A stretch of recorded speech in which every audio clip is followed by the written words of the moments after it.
Ini yang makalah yang saya siapkan. Begini, sekarang Indonesia itu dikepung oleh paham-paham keras. Sebetulnya untuk menghadapi paham-paham keras itu yang paling hebat tentu ilmu. Dalam banyak cerita, banyak saksinya juga. Pernah, ini masyhur sekali cerita ini. Saya Syarawi itu ketemu orang ekstrim yang mau mengebom orang-orang Islam yang sedang main di bar. Dugem lah kira-kira gitu. Karena di dunia Allah kok maksiat tok, ini baiknya mati aja daripada hidup, daripada ngeleng-ngeleng bumi gitu. Terus ditanya sama Syekh Syarawi, kalau betul mereka jadi mati, aina masiruhum. Lalu mereka mati terus kemana? Dijawab oleh ekstremis tadi, ya ilanar, karena mereka matu fi finil maksiyah, mati ketika maksiat. Terus jawabnya si Syekh Syarawi, lalu kalau mereka ke neraka itu keinginan Rasulullah apa keinginan kamu? Apakah pernah Rasulullah itu berkeinginan umatnya mati masuk neraka? Ya enggak. Ya sudah, kalau itu tidak keinginan Rasulullah jangan lakukan. Itu kan satu ilmiah yang luar biasa. Rasulullah tidak pernah ingin umatnya mati dalam keadaan siap masuk neraka. Makanya tidak usah mati pas itu ya. Bener MC tadi, kalau mati milih tanggal dan milih tempat. Ya itu diantara pujian-pujian yang masyhur tuh, yang dulu sahabat ada yang muji Rasulullah itu, kulik tamu barroon mingkuli aibin, fakaan nama kulikta kama tasa. Jadi itu sebenarnya makalahnya sahabat, tapi yang untung Mustafa Atif karena dapat uang banyak dari nyanyi. Jadi itu sebenarnya makalah normal dari pujian seorang sahabat, tapi yang untung Mustafa Atif. Mungkin yang untung juga pengundangnya karena ternyata abadi ya. Tapi itu makalah itu. Nah cerita Imam Syarawi tadi, Syarawi Syarawi Mutawali Syarawi ya, Mufassir itu. Saya punya kitabnya itu 27 jilid.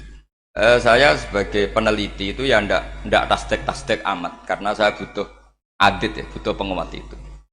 Dan penguat itu pula yang saya bawa ke sini. Ya ini saya baca terjemahnya dulu, nanti saya baca Arabnya supaya dapat barokahnya Rasulullah SAW sebagai Jami'ul Kalim. Nabi pernah didatangi seorang bedui. Bedui itu Arabi, orang kampung. Minta sama Nabi, karena Nabi itu udah orang kaya, tentu kira-kira saya bayangkan ya dikasih 50.000 atau 10.000. Si Arabi ini tidak terima, dan tidak terima ngomong di depan umum. Ketika Rasulullah tanya, apa saya sudah baik sama kamu? Kata si Arabi tadi, tidak. Karena kamu kikir hanya ngasih saya segini. Sahabat hampir marah saja karena Nabi tersinggung gitu. Tapi Nabi lalu mengajak orang itu ke dalam rumah. Kira-kira kalau Indonesia mungkin ditambah 200.000 atau 300.000. Kemudian, apa ini cukup? Ya cukup. Kamu sudah puas? Ya puas. Fajazakallahu min ahlin wa asyiratin. Dipuji-puji Nabi.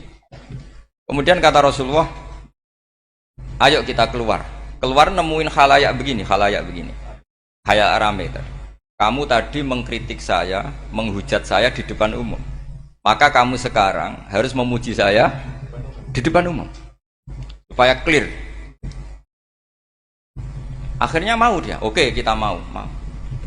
Akhirnya muji-muji bahwa Muhammad orang baik, dermawan gini. Setelah itu dia pulang. Hebatnya Rasulullah ketika pulang kata Nabi begini, sabda Nabi gini. Kalau saja dia pas benci saya itu kok mati. Saya ulang lagi. Kalau saja dia pas komentari saya buruk tadi kok mati, maka dia mati sebagai min ahlin nar karena berstatus pencaci maki Nabi. Akhirnya dia muji Nabi itu lewat disuap, lewat dikasih uang lagi. Loh itu sudah sah. Jadi saking baiknya Allah, Islam suapan itu juga sah. Itu kan muji Nabi itu karena disuap. Makanya ini penting. Sehingga dalam khazanah Islam itu memang agak aneh-aneh. Jadi di antara ceritanya dalam hukum-hukum Islam itu ada orang fasiknya minta ampun, tapi minta karena iman sama hadis bahwa nanti kalau ada orang mati disaksikan orang dua, apalagi kalau 4 min ahlil jannah, maka dia min ahlil jannah. Itu dia fasiknya minta ampun, nyewa orang. Nanti kalau saya mati bilang saya orang baik. Betul. Setelah dia mati bayar. Ini baik. Satu kampung nggak ada yang percaya ini saksi bohong. Tapi sama Allah diampuni karena kesaksian suapan ini. Lalu berarti jenengan ngalalo suap ya ndak, saya ada ngalalo suap, ngalalo sedekah. Karena sekarang kalau ada caleg bayar katanya sedekah. Ya sedekah terpaksa. Ini penting saya utarakan karena apa? Allah itu menilai itu tidak sama dengan pikiran kita. Makanya kubu sebelah ini terlalu ekstrim. Memaksa Allah berpikiran kayak dia. Satu karena kurang ngaji. Nomor dua ya tadi emosinya lebih tinggi ketimbang intelektualnya. Ini penting saya utarakan. Ternyata orang yang nyuap tadi apa nilainya plus, yaitu dia iman sama dawai Rasulullah Shallallahu Alaihi Wasallam. Kalau yang namanya saksi itu penting, cuma dia mendapat cara itu lewat suap. Tapi kan iman. Iman kalau dawai Nabi itu benar, kalau ada saksinya pasti min ahlil jannah. Terus dia nyari saksi harus dibayar ya dibayar. Sekarang sama iya 1 jutaan. Sekarang saya tanya di KPPS atau di mana-mana saksi pemilu itu dibayar enggak? Dibayar sah apa enggak? Sah. Jadi kadang kebenaran itu harus dibayar. Ini penting saya utarakan karena ada orang perempuan cantik dirayu, digaji supaya main di niklab dibayar jadi orang maksiat. Lalu mungkin ada ustadz gaji dia, bayar dia supaya mondok. Gak tahu terusannya apa, terus diwayah apa enggak tahu saya. Pertanyaannya ketika kamu bayar kemudian jadi santri, itu kamu dosa nyuap apa dosa sodako membiayai proses kebenaran? Sodako.